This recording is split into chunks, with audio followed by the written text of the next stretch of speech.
Today, we're going to show you how to set up your VOL850 8-ohm 100-watt wall stereo volume controller. This is perfect for controlling the volume in your home theater setups. Now, this is a stereo volume controller and does not have a built-in amplifier, but instead supports an external amplifier. So the power from your external amplifier is split 50 watts to the left side and 50 watts to the right side. And this controller will work with any standard home audio or pro audio systems that operate with 4 to 8 ohm speakers. So as you can see, it comes with the controller itself, 2 screws to hold your controller with your electrical box, a cover for the outside of the controller, and 2 screws to hold it all in place. Now, in order for the controller to work with our speakers, we have to connect it to our amp. You'll see there's a set of positive and negative terminals for both the outputs and the inputs, with the left channel on the bottom of the controller and the right channel on top. Now, before setting up the speakers with your controller, we suggest you check out the impedance of each speaker to see if it's 4 ohm or 8 ohm. To do that, you can refer to the manual of each speaker, or in most cases, you can check the back of the speaker where the impedance is listed.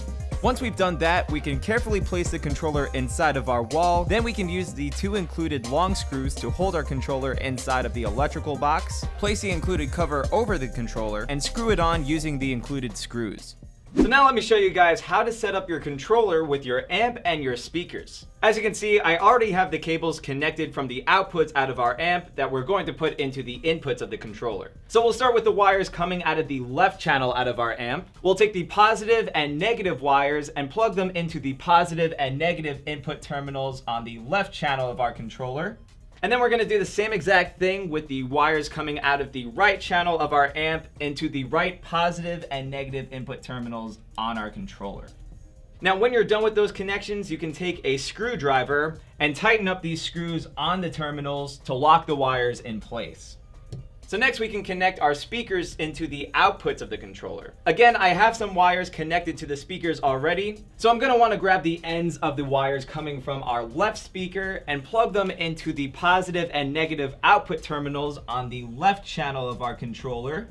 And then we'll do the same exact thing with the wires coming from our right speaker into the right positive and negative output terminals on the controller. Again, we can tighten up the terminals on our controller to hold the wires in place. So just to sum up what I did for you guys here today, we went from the left and right outputs of our amp into the left and right inputs of our controller, and then from the left and right outputs of the controller into the inputs of our speakers. And now if we want to expand our setup even further, we can do that too. So let me show you how to do that next. Alright, so here I have my second pair of speakers that I'm going to connect to my first pair through parallel wiring, which is basically chaining each speaker together for each channel. So to do that, I'm going to need 2 extra speaker wires. I'm going to take one of the wires to connect my right channel by taking one end and plugging it into our first speaker, with the positive wire going into the positive terminal and the negative wire going into the negative terminal. Then we'll take the other end and do the same exact thing on the new speaker. Positive going into the positive terminal and the negative going into the negative terminal. Then we're going to do the same exact thing for our left channel of speakers. Take another speaker wire, plug one end into the first speaker. Then we'll take the other end and plug it into the second speaker. Now, because each speaker in this chain is 8 ohms, we get a final impedance of 4 ohms for each channel, which works perfectly with our VOL850 and our home theater receiver. So now let's cut to a demo with a very similar setup to hear how it sounds. So as you guys can see, I have my VOL850 all set up here in our home theater room. I've got my RPA 70 WBT hooked up to my HC55 speakers. So I'm gonna go ahead and play some music from my phone. And you won't hear anything right away because we have the volume turned all the way down on our controller. But if I start to raise it, yeah, you start to hear the music coming through the speakers. That's just so cool. Yeah, one more, here we go.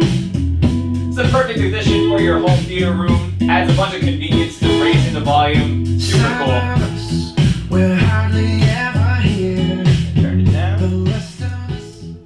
Now we can set up more of these controllers for different speakers in other rooms. The setup for these would be the exact same, though we'll just want to run them off the next available outputs off of our multi-zone amp. For example, you would go from the left and right outputs of your first zone into one of your volume controllers in, say, your living room, and from the left and right outputs of your second zone, you would route that to your second volume controller to, say, your kitchen. This gives you a lot of flexibility and versatility on how you can reimagine your audio setup in multiple rooms off of a single amp. So hopefully this showed you guys how easy it is to set up your VOL850 8-ohm 100 watt wall stereo volume controller. But of course, if you have any questions, comments, or concerns, feel free to reach out to our customer support team through phone or email. As always guys, I'm Perry from Rockville, and we'll see you next time.